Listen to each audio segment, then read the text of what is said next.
Muy buenos días. Vamos a empezar ya directamente, aun cuando todavía están llegando algunos elementos propios de la infraestructura, porque debemos cumplir el horario. Este seminario está organizado por la Cátedra de Estudios Jurídicos Iberoamericanos de la Universidad Carlos III de Madrid, que está basada en un convenio suscrito por la universidad con la editorial Tirant-Leblanc y que lleva ahora ya 3 años de actividad. Hemos tenido una actividad en crescendo. Este año realmente ha sido espléndido en actividades y creo que hemos podido establecer un puente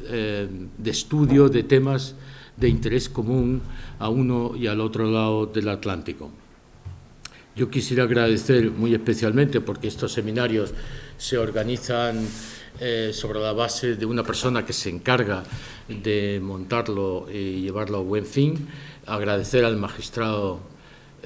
Vandrés Sánchez Cruzat que haya tenido la amabilidad y generosidad de desempeñar tan eficazmente ese papel y, por supuesto,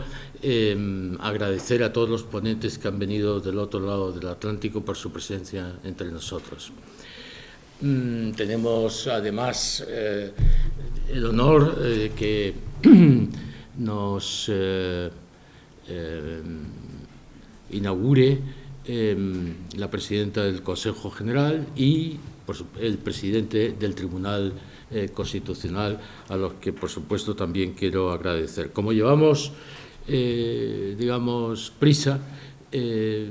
cierro con estas palabras para dar paso al magistrado Vandrés Sánchez Cruzat.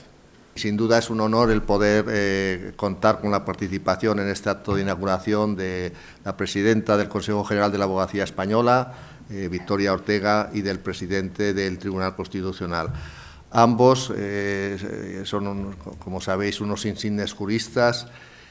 cuyo trabajo es realmente la mediación. La abogacía sin duda se caracteriza por esa función mediadora que realizan constantemente en sus despachos profesionales y que es la antesala, obviamente, del acceso a las sedes judiciales, y con esa función de mediación realizan sin duda una labor en favor de la justicia. Y el Tribunal Constitucional, diríamos que la función esencial es una mediación en sentido material, porque su finalidad o su objetivo es sin duda que la Constitución irradie en la sociedad española y que los valores y los postulados constitucionales sean, diríamos, la carta de navegación de una sociedad democrática avanzada. Este seminario tiene como un objetivo crear o promover, favorecer una cultura de la mediación, la filosofía de la mediación, una ética de la mediación, y también para ello ha reunido a los principales especialistas en materia de mediación de España y de Iberoamérica. Contamos con la presencia de la magistrada del Tribunal Constitucional Encarna Roca, con Micaela Gutiérrez, Juliana Alós, Elena Soleto, Álvaro Cuesta, una serie de especialistas que sin duda van a hacer que el resultado de este seminario sea un resultado brillante. Y ya sin más, pues daríamos la palabra a la presidenta del Consejo General de la Abogacía Española, a Victoria Ortega. Presidente del Tribunal, vicepresidenta, director de la cátedra del seminario, amigos, amigas, muy buenos días. Lo primero que tengo que decir es agradecer a la Universidad Carlos III, a la cátedra, que me haya permitido el participar en este acto de inauguración sobre un tema que yo creo que nadie puede discutir su total oportunidad, ¿no? Y digo oportunidad porque es evidente que estamos en una coyuntura que se pudiera calificar, cuanto menos, de inquietante. Inquietante vista la situación que vive la justicia, con una total sobresaturación de procesos judiciales en todos los órdenes jurisdiccionales. Ya no estamos hablando de un orden jurisdiccional, esta situación ya nos la encontramos en todos. Una saturación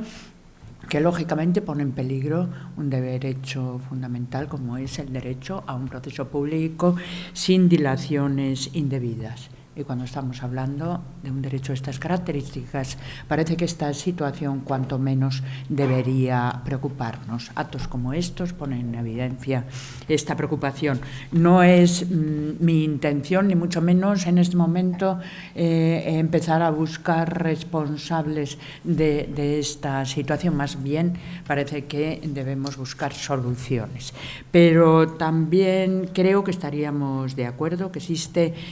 una cierta unanimidad en señalar dos causas de la situación. Por un lado,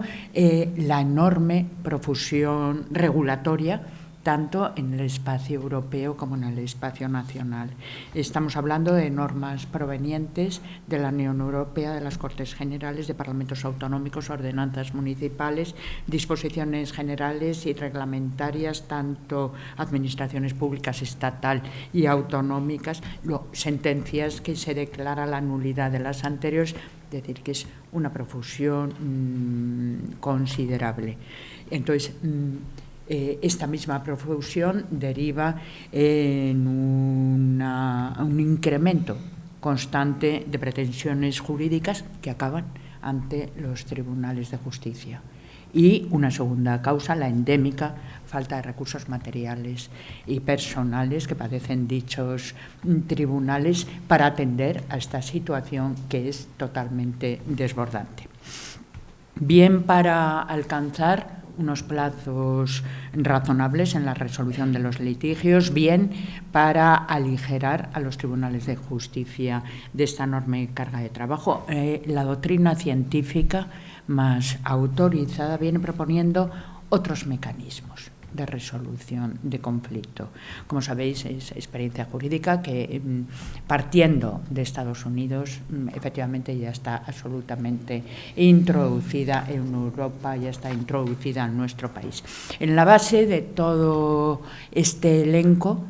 llamemos de remedios alternativos, se encuentra una que pudiéramos denominar filosofía, según la cual los conflictos jurídicos pueden ser resueltos a través de una perspectiva consensual, mediante un acuerdo que sea alcanzado por las propias partes en conflicto, después de todo un proceso de acercamiento, después de la intervención de un tercero, de un mediador. Su objetivo final parece que se encuentra en superar esta lógica procesalista que no ve otros medios que sean fiables de resolución de los conflictos fuera de las garantías que efectivamente otorga el proceso judicial. Se trata entonces de esto que denominamos filosofía, que se aleja de una concepción tradicional, clásica, de lo que sea el proceso, en la que alguien ajeno impone una decisión y, sobre todo, un tema fundamental en el que siempre van a existir vencedores y vencidos, con las consecuencias que esto tiene. Esta nueva filosofía, entonces, se intenta contraponer a esa lógica procesalista la lógica del diálogo, sobre todo en unos tiempos en que, y esto es importante, en que el acceso al conocimiento es fácil, está a la mano y sobre todo es muy superior a lo que nos encontrábamos a mediados del siglo XIX. Y por otra parte, además de esto, que valdría por sí mismo, no hay que olvidar tampoco un aspecto económico, estrictamente económico. En el año 2011, el Parlamento Europeo publicó un artículo, la cuantificación de los costes de no utilizar los métodos alternativos de resolución de conflictos. Sus conclusiones eran muy clarificadores. A mayor tasa de éxito de alcanzar acuerdos en los procesos de mediación, mucho menor coste económico y de tiempo para solucionar definitivamente cualquier tipo de conflicto. Junto a estas ventajas del uso de mediación y del resto de los métodos alternativos de resolución de conflictos, resulta imposible no recordar igualmente características como, por ejemplo, una mayor flexibilidad, gracias a procedimientos que aparecen como desestructurados, menos rígidos, no lastrados por formalismos, no lastrados por rigideces procedimentales, lo cual sin duda facilita el llegar a soluciones, facilita el llegar a decisiones. Como ventaja también está el hecho de que el conflicto no necesariamente haya de solucionarse basado en normas jurídicas estrictas, abstractas, lejanas, sino en las propias prioridades que en las partes en conflicto se puedan fijar o puedan sentir, puedan interiorizar, y ello, insisto, a un menor coste económico. En este contexto en el que se sitúa la mediación, personalmente entiendo, es lógico además que así lo sea, que la abogacía, como indicaba hace un momento el magistrado Vandrés, tiene una posición privilegiada. ¿Por qué? Pues fundamentalmente por tres causas. En primer lugar, porque efectivamente es el papel que ejercemos, porque anteriormente al ejercicio de la defensa, si algo tratamos precisamente es de mediar, de solventar, de evitar el conflicto, de procurar que ese no llegue, como primeros que encauzamos los conflictos a través del derecho. Entonces, es un papel que llevamos a cabo con carácter cotidiano. En segundo lugar, porque es verdad que teniendo una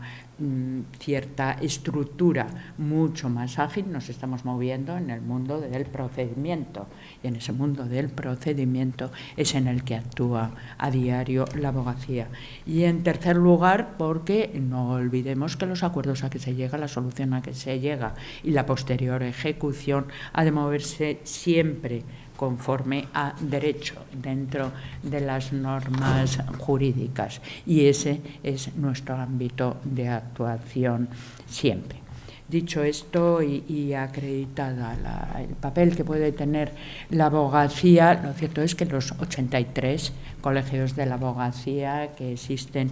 en este momento son las instituciones que coordinan a los abogados inscritos como mediadores. Y así hemos venido intentando avanzar. En el año 2016 suscribimos un convenio con el Consejo General del Poder Judicial para la promoción, para el impulso de la mediación, y dentro de ese convenio nos vamos moviendo y vamos actuando. A comienzos de 2017, dentro del plan estratégico que la abogacía configuró, fijamos nuestra actuación como gestores de conflictos, y allí viene perfectamente definida. Y en marzo del pasado año igualmente presentamos nuestra guía de recomendaciones en la mediación, con una vocación clara de esta guía: ayudar a los profesionales de la abogacía a desarrollar este nuevo rol que deben jugar. Lo tenemos muy claro. En la abogacía no hay mejor litigio que el que se evita.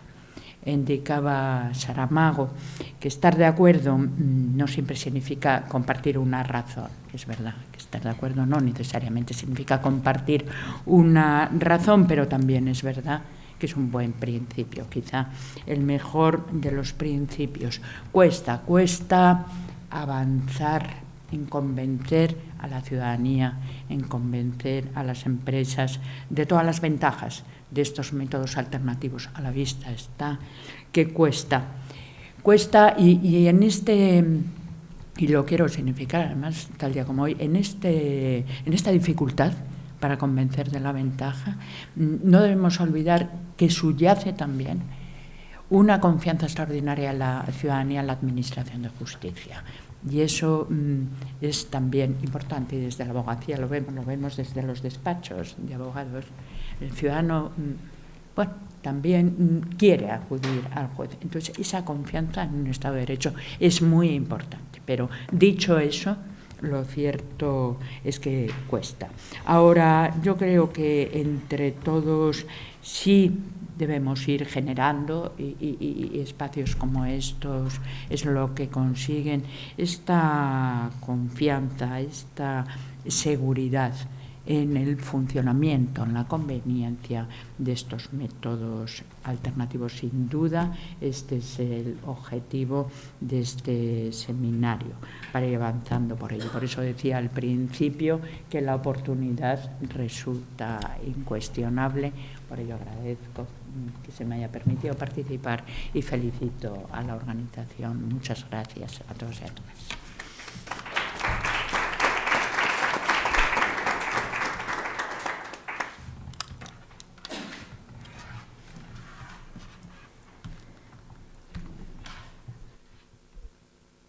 Buenos días. Excelentísima señora vicepresidenta del Tribunal Constitucional, doña Encarnación Roca,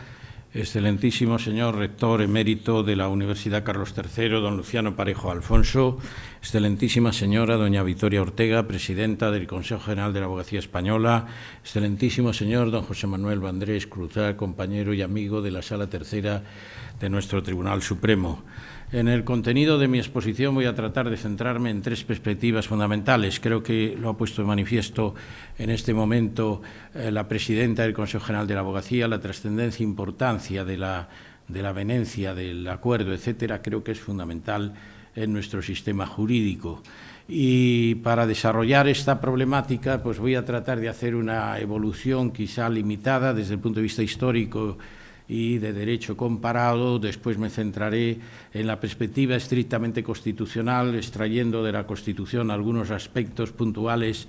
de lo que significa el arbitraje en nuestro sistema jurídico. Valoraré el alcance de algunas reformas de singular relevancia en la ley orgánica de nuestro Tribunal Constitucional y trataré, quizá con un casuismo exacerbado, pero buscando también cómo en la legislación de derecho público, la legislación administrativa tan diversificada, en la perspectiva contenciosa, urbanística, tributaria, etcétera, hay instrumentos normativos que, llevados a sus consecuencias, posibilitan esa anuencia, esa convencionalidad, para concluir después con unas breves reflexiones de alcance jurisprudencial. En nuestro derecho histórico, y voy muy limitadamente, desde el fuero juzgo, las partidas, la novísima, la nueva recopilación, se instrumentalizan ya en nuestro derecho fórmulas de avenencia, de árbitros. Incluso textos constitucionales, la Constitución de 1812,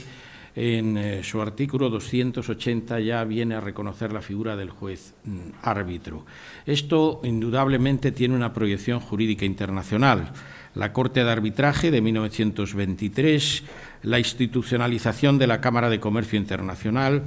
el Convenio Europeo del año 1961 sobre arbitraje comercial internacional, el Consejo de Europa, con posteriores resoluciones, la Resolución 12/1986, la Directiva de la Unión Europea 2000/31, ponen de manifiesto algo que ha subrayado hace un momento doña Victoria Ortega, es decir, cómo el Parlamento Europeo, ella se ha referido en el año 2011 a la importancia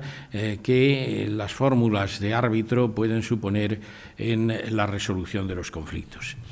Desde el punto de vista de una visión sistemática, ejemplificativa, de lo que nuestro texto constitucional establece, me gustaría subrayar cómo del propio título preliminar de nuestra Constitución se deducen principios y valores fundamentales en la configuración de esta importante institución.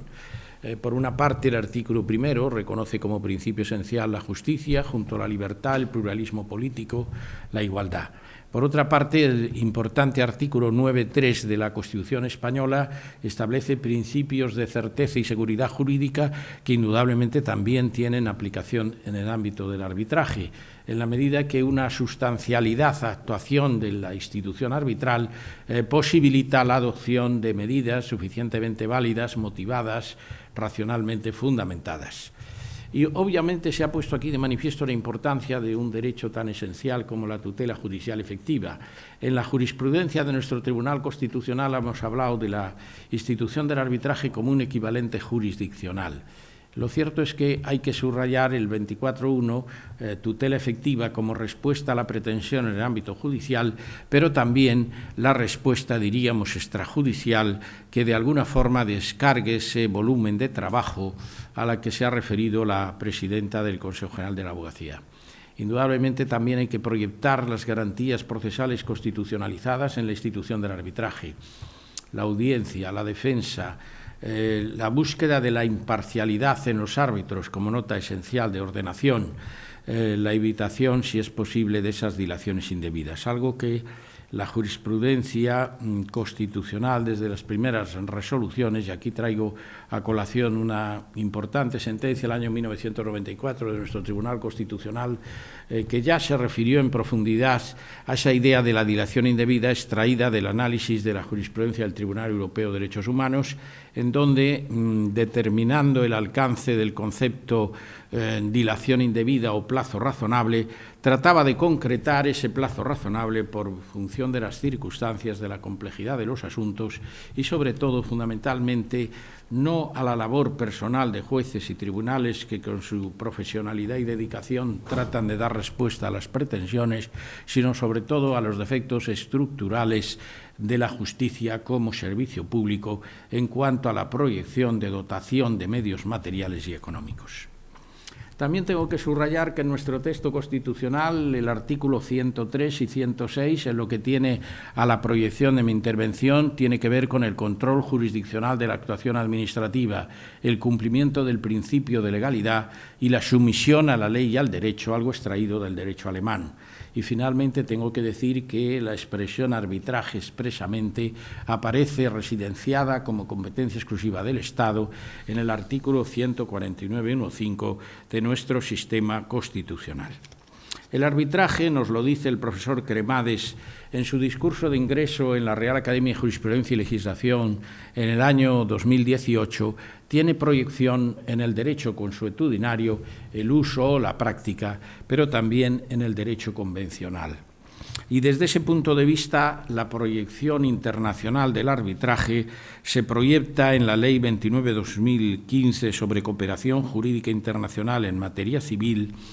y en un ámbito específico, que es la conexión del arbitraje con la protección de derechos humanos. Disponemos muy recientemente de la tercera edición de la obra de la profesora Elena Soleto,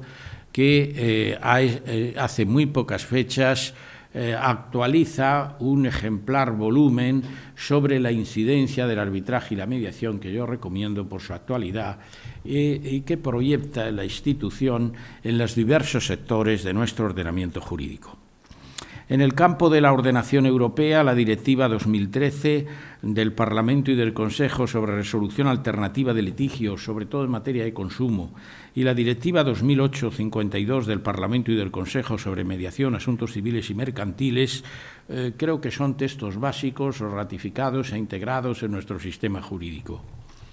En España, precisamente, tenemos que valorar la diferenciación desde el punto de vista conceptual de instituciones afines, como puede ser la transacción. Un precepto tan importante como el artículo 1809 de nuestro Código Civil habla de la expresión dando, prometiendo o reteniendo. Una institución tan esencial como la mediación y el arbitraje son objeto de consideración en este estudio monográfico al que me acabo de referir. Pues bien,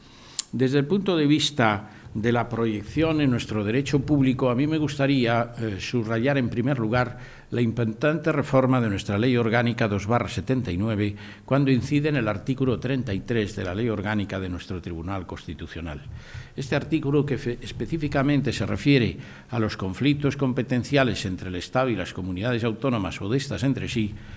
posibilita, por una reforma orgánica del año 2000, la introducción de las fórmulas que posibiliten la evitación del conflicto ante el Tribunal Constitucional. La creación y puesta en funcionamiento de las comisiones bilaterales entre el Ministerio de Administración Territorial y Función Pública y las respectivas comunidades autónomas a través de las correspondientes consejerías se erigen en una pieza fundamental de evitación del conflicto ante nuestro Tribunal Constitucional. Decía el profesor Jaime Guas en su tradicional estudio, que yo asumí cuando seguía las clases en la Cátedra de Derecho Procesal, que el proceso es una institución para la satisfacción de pretensiones, pero él también era un defensor de la institución del arbitraje. En aquella época histórica, una ley preconstitucional, la ley de 1953, muy avanzada en su tiempo, ya diferenciaba el arbitraje de derecho y el arbitraje de equidad. La posterior reforma de la ley de 1988 de alguna forma revitaliza esa diferenciación y llegamos así a la ley del año 2003 que también la configura. Por consiguiente, son aspectos puntuales de la institución. Pero cuando llegamos al derecho público, a los conflictos de competencia entre el Estado y las comunidades autónomas, la creación y puesta en funcionamiento de esas comisiones bilaterales que lo que persiguen fundamentalmente es la evitación del conflicto ante nuestro Tribunal Constitucional se erigen en puntos básicos. Este instrumento de mediación que ha sido analizado específicamente en las revistas de derecho público pone de manifiesto que la utilización del mecanismo a nivel estatal cuando está en juego el interés público, el interés constitucional, posibilita el que muchos de estos conflictos no tengan efectividad después en el ámbito de la impugnación jurisdiccional, porque esa comisión bilateral de anuencia resuelve extrajudicialmente el conflicto.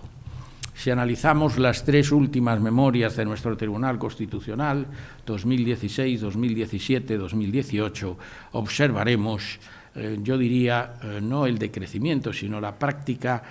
ausencia de conflictos competenciales entre el Estado y las comunidades autónomas, precisamente porque se utiliza el mecanismo de las comisiones bilaterales que canalizan en el sector de derecho público esta situación. He de subrayar que este mecanismo de mediación a nivel institucional, a nivel constitucional,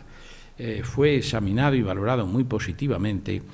por el Tribunal Alemán de Karlsruhe con motivo de un seminario que tuvimos en la sede de dicho tribunal.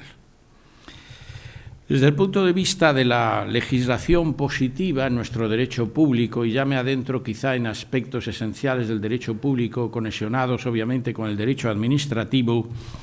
se han producido importantes transacciones entre el Estado, entidades públicas y privadas, a través de sucesivas disposiciones, algunas de las cuales voy a indicar. Por ejemplo, el Real Decreto 1261/94, que regula la transacción entre el Reino de España y el asunto Díaz-Ruano ante la Comisión Europea de Derechos Humanos. El Real Decreto 1432/95, que llega al establecimiento de un acuerdo transaccional entre el Gobierno español y la familia de don Juan Negrín. O el Real Decreto 1365/97, que llega al establecimiento de un convenio transaccional del Estado con la Caja Rural de Jaén. Por consiguiente, son fórmulas, y ahí es donde yo voy a adentrar el contenido de mi exposición, en que tratándose de entes públicos, no tratándose de plenos aspectos de autonomía de la voluntad privada,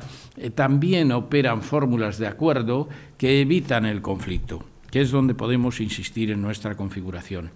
Y desde esa perspectiva, como he puesto de manifiesto al comienzo, quizás sea un poco casuística la exposición, pero fruto del análisis de la legislación de nuestro derecho público, voy a tratar de poner de relieve cómo podemos extraer de la legislación positiva, pese a tratarse de cuestiones que afectan al interés público, pese a tratarse de cuestiones que inciden en la indisponibilidad por parte de los particulares, la llevada a una máxima aplicación de estas fórmulas de anuencia en nuestro derecho público. En primer lugar, comenzaré por la legislación positiva básica, la Ley de la Jurisdicción Contenciosa Administrativa y la Ley de Procedimiento Administrativo. Esa ley de 17 de julio del 58, que después se transforma en la Ley 30/92, en la Ley 4/99 y finalmente la Ley 39/2015, que es en definitiva la que configura el régimen jurídico del acto administrativo y del procedimiento. Un precepto tan importante como el artículo 86 en la nueva redacción pone de manifiesto la posibilidad de celebrar pactos o acuerdos entre el derecho público y privado, con una consideración fundamental, que no pueden ser contrarios al interés público y con una consideración esencial, que han de respetar el ordenamiento jurídico en su conjunto. Si hay un ordenamiento jurídico complejo, y se ha puesto de manifiesto por doña Victoria Ortega la complejidad cada vez más frecuente a nivel internacional interna de nuestro sistema jurídico, es en el derecho público donde con mayor complejidad se produce. La expresión ordenamiento jurídico en el derecho público no se circunscribe a la ley, no se circunscribe al derecho escrito, que lo es y es muy importante, sino también a los principios y a la normatividad que es inherente a la propia naturaleza de las instituciones. Desde el punto de vista del desarrollo de la actividad jurisdiccional, el control de la actividad de la Administración, la relevancia e importancia del artículo 103 y 106 de nuestro texto constitucional, que constitucionaliza como única jurisdicción expresamente citada el control de la actuación administrativa por parte de los tribunales de justicia, configurando lo que es la esencia de la jurisdicción contenciosa administrativa. El artículo 29 de este texto de la Ley 2998 habla de la posibilidad de acuerdo cuando la Administración está obligada a realizar prestaciones de hacer, prestaciones de dar, sobre todo en temas, veremos, económicos o indemnizatorios. Y el artículo 77 de esta propia ley dice que el juez es el garante de adopción de acuerdos no contrarios al ordenamiento jurídico, unidos al reconocimiento de hechos o documentos en materia, sobre todo, estimatoria o desestimatoria de la apreciación de cantidades. Partiendo de estos presupuestos, de estos instrumentos básicos, que es en definitiva la esencia del derecho público en la jurisdicción contenciosa administrativa, voy a tratar de hacer un bosquejo global de esa legislación administrativa especial. Comenzaré en primer lugar por el reconocimiento de un ámbito que es un ámbito más bien de derecho privado, pero que también tiene mucha proyección en el ámbito de derecho público, el mundo del consumo. El Real Decreto Legislativo 1/2007 aprueba el texto refundido de la Ley General para la Defensa de los Consumidores y Usuarios. Y no solo son reclamaciones de derecho privado insertas en relaciones jurídicas privadas, sino también son las juntas arbitrales de consumo las que posibilitan en un sector, el sector de la sancionador de consumo, la posibilidad de evitar con anuencia de la Administración el conflicto jurisdiccional. Un segundo sector no menos relevante es la propiedad intelectual. Desde que en el año 1996, remodelando aquel texto originario de 1902 sobre propiedad intelectual, se elabora el primer texto refundido y el Real Decreto Ley 2/2018 modifica ese texto refundido adoptando la Directiva 2014 del Parlamento Europeo, la creación de comisiones arbitrales en materia de ordenación de la propiedad intelectual juega un papel fundamental en el sistema jurídico. Otros aspectos proyectados sobre sectores del ordenamiento posibilitan el reconocimiento en materia de transportes terrestres, la Ley del Seguro de 1683, que genera una de las primeras sentencias de nuestro Tribunal Constitucional, la 174/95, que declaró inconstitucional el párrafo segundo del artículo 38. Estamos en un sector ordenación de transporte de especial relación. También en el ámbito privado, en conexión con el derecho público, la ordenación del seguro, a través de la Ley 30/95, prevé fundamentalmente las comisiones de conciliación en el artículo 34. Asistimos a un mundo cada vez más asegurado, más centrado en la previsión, y tanto por parte de las compañías aseguradoras como por parte de los afectados, el llegar a fórmulas de anuencia, de avenencia, posibilitan sin duda la evitación del conflicto jurisdiccional. Pero intensificando la visión en el ámbito del servicio público, por su continuidad, por su actuación en función de ese interés, me gustaría destacar cómo la Ley de Liberalización de las Telecomunicaciones de 1997, la creación de la Comisión Nacional del Mercado de las Comunicaciones, en su artículo 11 y 12, posibilita en estos grandes temas la posibilidad de llegar a acuerdos. La Ley de Hidrocarburos de 1998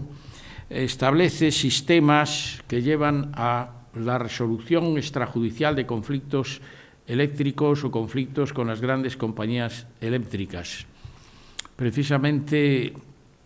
en la moderna consideración jurisprudencial y aplicativa de conflictos en relación con energías renovables, vemos diariamente cómo esas fórmulas de suscitar por vía de arbitraje resoluciones que afectan a grandes actuaciones económicas van a posibilitar, sobre la base de acuerdos sólidos y fundamentados, la resolución extrajudicial cuando está en juego importantes intereses económicos. Y aspectos tan puntuales como el servicio postal universal y la liberalización de los servicios postales prevén que el Ministerio de Fomento resuelva controversias acerca de la posibilidad de acceso a la red postal pública en el artículo 5.1 de la Ley 2498. Por consiguiente, en la primera reflexión, hay legislación positiva que, llevada a sus últimas consecuencias, fomenta estas prácticas de anuencia, de acuerdo, de evitación de conflicto. Un segundo sector, cada vez más complejo, cada vez más casuístico, es el que afecta a la hacienda pública del Estado. Por una parte, hay que tener en cuenta que la Ley General Tributaria, la Ley 58/2003, de alguna forma revitaliza aquellos principios que ya la legislación preconstitucional, especialmente el texto del año 1963 sobre la ordenación tributaria, ponía de manifiesto. Y hay aspectos que, extraídos del análisis del procedimiento de ordenación fiscal, permiten valorar situaciones en las que no es necesario llegar a la ejecutividad, al embargo, a la actuación de títulos predeterminados por parte del Estado. Antes del inicio del procedimiento de gestión o en el seno del procedimiento de liquidación, determinadas etapas previas. Y aquí, por ejemplo, estaríamos en etapas como la de pericial contradictoria que recoge el artículo 52 de la Ley General Tributaria. El problema de elaboración de actas de conformidad o disconformidad, que puede llevar a que en un acta de conformidad con el inspector de Hacienda determine la resolución extrajudicial de ese conflicto, que después puede tener consecuencias no solo administrativas, sino también puede tener consecuencias penales en la medida en que defraudaciones fiscales ya se erigen en tipos penales y determinan actuaciones del Ministerio Fiscal. El surgimiento de actas de acuerdo con los órganos de fiscalización, sin duda, posibilitan esa situación.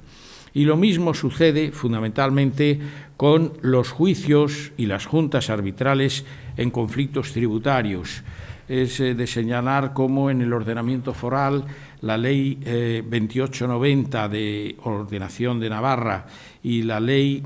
3897 del País Vasco establecen, con intervención de las juntas arbitrales, la exclusión del recurso contencioso administrativo precisamente por la actuación colegiada de órganos que, en avenencia con las partes, posibilitan su exclusión.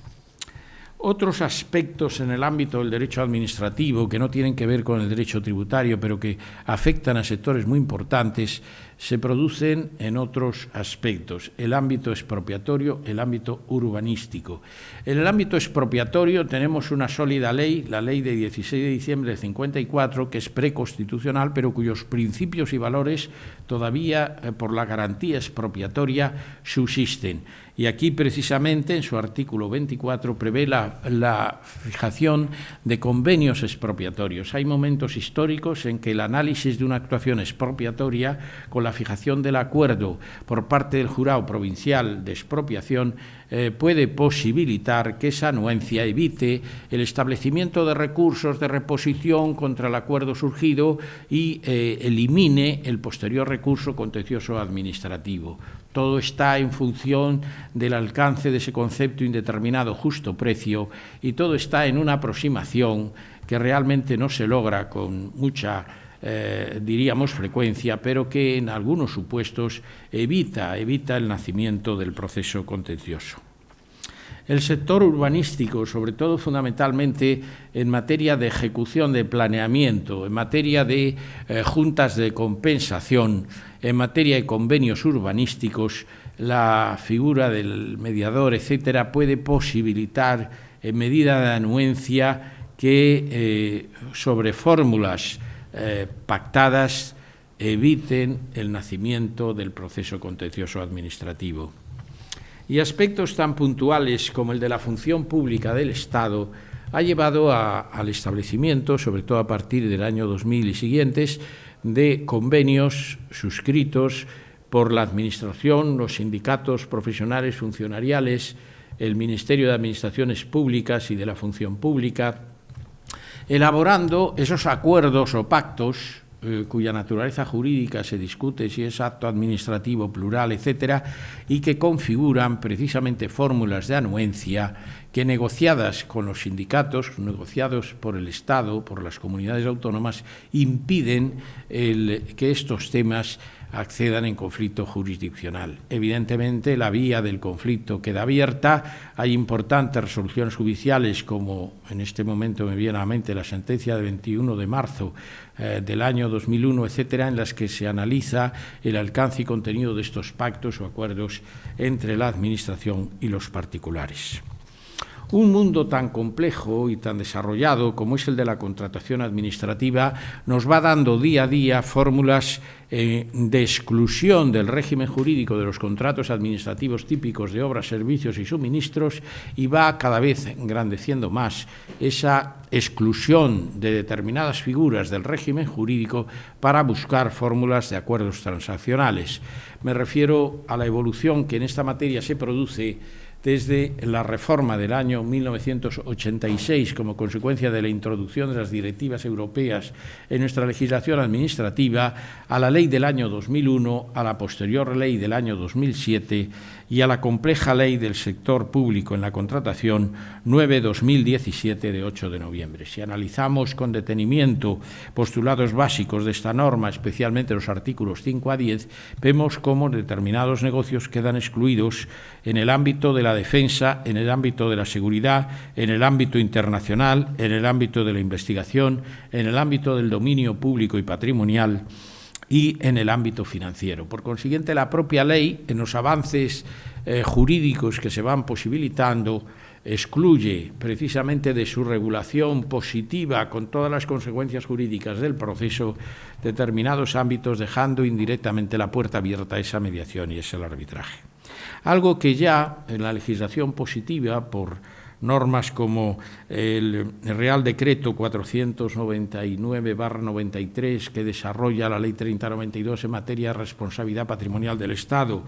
o el Reglamento para el ejercicio de la potestad sancionadora, estamos hablando de legislación de los años 93-94, ya preveían fórmulas de anuencia.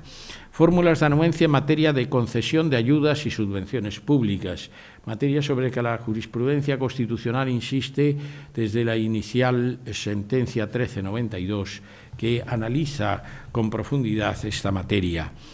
Materias como en el régimen de la Ley de Patrimonio de las Administraciones Públicas, que prevé los acuerdos transaccionales entre los afectados, el Consejo de Ministros y el derecho aplicable, como he tenido ocasión de señalar, al concretar 3 ejemplos básicos de transacción al máximo nivel y con dictamen previo del Consejo de Estado. Por consiguiente, la segunda reflexión que podemos extraer de esta materia, profundizando en un ámbito que es el derecho público, el derecho constitucional y el derecho administrativo, y extrayendo del análisis de esos preceptos algunas de sus consecuencias, aparentemente en un ámbito como es el interés público, el ámbito de la no disponibilidad por el particular, el ámbito en el que opera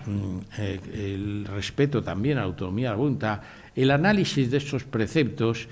puede suponer, llevado a sus últimas consecuencias, fórmulas de anuencia, fórmulas de arbitraje. Y en la tercera parte de mi intervención me gustaría destacar la perspectiva jurisprudencial. Es evidente que el caso concreto, la valoración exhaustiva, pues puede llevar a elaborar de ese caso concreto la posibilidad de principios. La jurisprudencia del Tribunal de Justicia de la Unión Europea, desde sus primeros momentos, y como sentencia no inmediata, pero sí de cierta relevancia, de 1 de junio del año 1999, habló de la necesidad de cumplimiento por parte de las normas nacionales en relación con esta materia del respeto a los principios del orden público. Quienes se han especializado en el tratamiento del arbitraje a nivel de derecho público insisten en el respeto de esos principios elementales integradores del orden público. En nuestra jurisprudencia constitucional, el Tribunal Constitucional ha tratado algunos temas de manera muy limitada en relación con la anuencia y el acuerdo. Una importante sentencia, la sentencia 11/1981 de 8 de abril, en un tema como la regulación del derecho de huelga, regula el arbitraje obligatorio en huelgas de duración prolongada. Y dice el tribunal, este precepto, estamos hablando del decreto ley del año 1977 que reguló el derecho de huelga y que fue examinado en esta importante sentencia del Tribunal Constitucional en la que por primera vez se define lo que es el contenido esencial del derecho fundamental desde la perspectiva subjetiva y objetiva. Nos dice, el precepto no es inconstitucional en cuanto que faculta para instituir un arbitraje obligatorio siempre que en él se respete un aspecto inherente a la configuración de la institución del arbitraje, que es la imparcialidad de los árbitros. Y después, la sentencia 119/2014 sobre esta materia pone de manifiesto cómo el artículo 82.3 del Estatuto de los Trabajadores goza de justificación legítima sobre la adecuación normativa de la decisión o laudo arbitral de la Comisión Consultiva Nacional de Convenios Colectivos, una vez que se acote a los aspectos jurídicos propios, pues el arbitraje no resulta conforme al derecho a la tutela cuando el control sobre el laudo se limita a las garantías formales. Hay algunos actos en los que no voy a entrar, en los que se rechazan la interposición de algunos recursos, pero retomando la línea jurisprudencial hay dos importantes sentencias, la sentencia 174/95 de 23 de noviembre, que pone de manifiesto la esencia y fundamento de la institución arbitral compatible con nuestra Constitución y reconoce el carácter del arbitraje obligatorio excluyente del acceso a la jurisdicción en una línea jurisprudencial que comienza con la sentencia 4398, 23398, 1589 y 6291. La posterior sentencia, 17696, vincula el principio del reconocimiento de esta figura a la institución de la libertad y la justicia como valores superiores en la medida en que las vulneraciones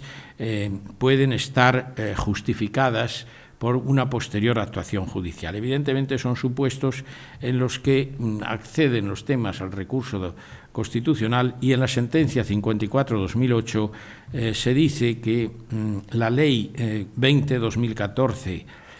2004 de Cataluña incurre en inconstitucionalidad en la medida en que instituye la mediación en presupuesto procesal para el ejercicio de la jurisdicción.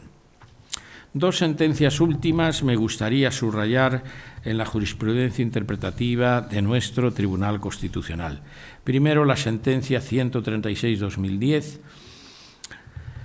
que pone de manifiesto cómo la imposición obligatoria al arbitraje es contraria a la tutela judicial efectiva, y la importante sentencia 1/2018, quizás sea la sentencia más relevante y más reciente, en donde se pone de manifiesto que la imposición del arbitraje vulneraría, en este caso, la tutela judicial efectiva. En esta sentencia, y cito literalmente, se pone de relieve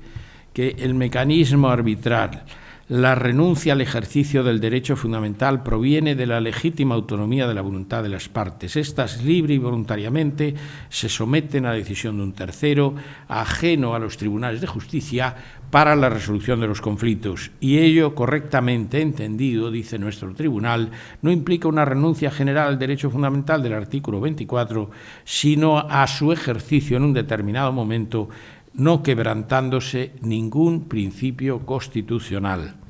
Esto indudablemente viene avalado por esa doctrina jurisprudencial precedente que ya ha recogido las sentencias 174/95, 75/96 y 176/96.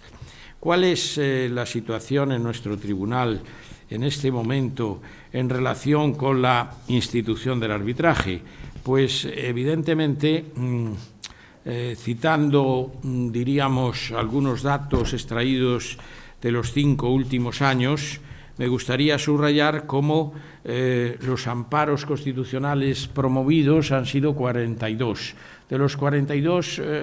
la mayor parte de ellos han sido rechazados en relación con el arbitraje, precisamente por la falta de justificación de la trascendencia constitucional del recurso, por la ausencia de esa carga de justificación, por incumplimientos aún de motivos formales para acceso al recurso. Está admitido, y ya próximo a sentencia, un recurso de amparo, y recientemente la Sala Primera también ha admitido, está en fase todavía de admisión y sin tramitación procesal, otro recurso de amparo constitucional. Por consiguiente,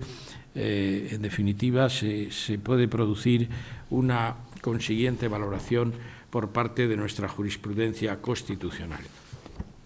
Tengo que poner de relieve también de manifiesto cómo esa actuación no solo se produce en el Tribunal Constitucional, garante supremo de la Constitución, no solo se produce a nivel de la jurisprudencia del Tribunal de Justicia de la Unión Europea, cuya más reciente jurisprudencia insiste en estos aspectos puntuales, sino también en la jurisprudencia de nuestros tribunales ordinarios. Me gustaría destacar cómo sentencias como la de la Sala Primera de 27 de junio de 2017 analizan el problema que planteamiento de declinatorias de jurisdicción tienen en el seno del proceso civil como consecuencia de la actuación arbitral.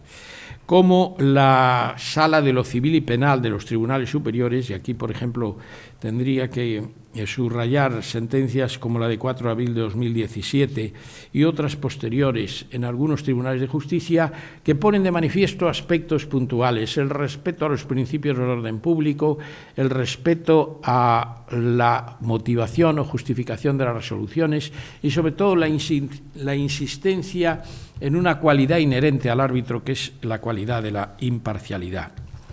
También he de destacar que la Sala Tercera, sección tercera de nuestro Tribunal Supremo, desestima el recurso de casación en algunos supuestos en que se instan medidas cautelares sobre el tema, y una sentencia de 20 de diciembre de 2017 pone de manifiesto que estos mecanismos sin inmunidades del poder aseguran una fiscalización del ejercicio de atribuciones administrativas, observando en todo caso que las cuestiones que se debaten ante la jurisdicción en el fondo son de derecho público indisponible y que difícilmente se pueden someter a una transacción judicial o extrajudicial.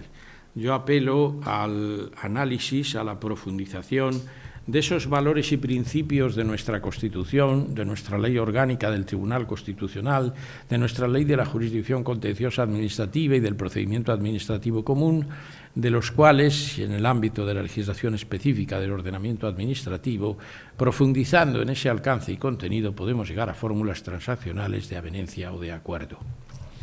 A la hora de emitir una reflexión final sobre estos postulados básicos, por no extenderme más en el contenido de la exposición, me gustaría destacar, primero, la esencia de la profesionalidad e imparcialidad de los árbitros. Son dos aspectos fundamentales en la ordenación de estos criterios. Si se parte de un planteamiento de carácter extrajudicial, las personas llamadas a desempeñar la condición de árbitro han de enmarcarse en su enorme experiencia jurídica y, sobre todo, fundamentalmente, en una imparcialidad. Imparcialidad subjetiva respecto de la persona, por sus notas fundamentales, imparcialidad objetiva respecto del asunto que se examina en el arbitraje. En segundo lugar, no olvidar el Convenio de Naciones Unidas de 18 de octubre de 2017, que irradia una reflexión esencial sobre el principio de la transparencia en los arbitrajes, sobre todo teniendo en cuenta la proyección del arbitraje en el ámbito internacional, entre las inversiones, macroinversiones y los respectivos estados. En tercer lugar, no olvidar la figura de la garantía y protección al consumidor en un ámbito tan importante y cada vez más creciente como es el arbitraje comercial nacional e internacional. En cuarto lugar, me gustaría subrayar el tener muy presente la protección de los derechos humanos y las libertades fundamentales como inherentes, sobre todo, en el desarrollo de estos principios, en la protección de las actuaciones que tienen que ver con la ordenación económica, sector que tiene una marcada proyección en el ámbito del arbitraje. Y finalmente, como no, reiterando quizá algunas reflexiones precedentes, respetando los principios del orden jurídico público nacional e internacional. Porque en la medida en que se respete esos principios, fruto de la formación de los aspectos puntuales de nuestro sistema jurídico, algo que nuestra Constitución reconoce cuando habla de la sujeción de los poderes públicos a la Constitución, algo que nuestro texto constitucional otorga a los poderes públicos en esa labor de promoción y de remoción de obstáculos, recordando la fórmula del artículo 3º de la Constitución italiana de 1947, esa cláusula de transformación de nuestro Estado de Derecho, y recordando el principio de seguridad, de certeza, de interdicción de la arbitrariedad, se forman aspectos puntuales que sin duda a lo largo de estos años, como ha tenido ocasión de poner de manifiesto en su reciente obra la tan citada profesora Elena Soleto, propician el incremento de estos mecanismos de mediación. Por consiguiente, mi deseo es que estas fórmulas adquieran cada vez dosis mayores de ordenación que posibiliten ese aligeramiento de las cargas competenciales de los órganos judiciales, que eviten esa alegada dilación indebida en los procesos judiciales, que faciliten el mejoramiento de nuestras estructuras económicas y de nuestra realidad social, que en suma faciliten el progreso de nuestra estructura social, de nuestros respectivos estados, en un sector tan importante como puso de manifiesto el profesor Cremades en esa monografía sobre la proyección del arbitraje en el mundo internacional. Ha constituido para mí una enorme satisfacción, bajo la supervisión y dirección de don Luciano Parejo y de don José Manuel Vandrés, en cuanto organizador de este curso, poder participar en el mismo, aportar una pequeña reflexión y darles a todos las gracias por su presencia y por su atención. Muchísimas gracias.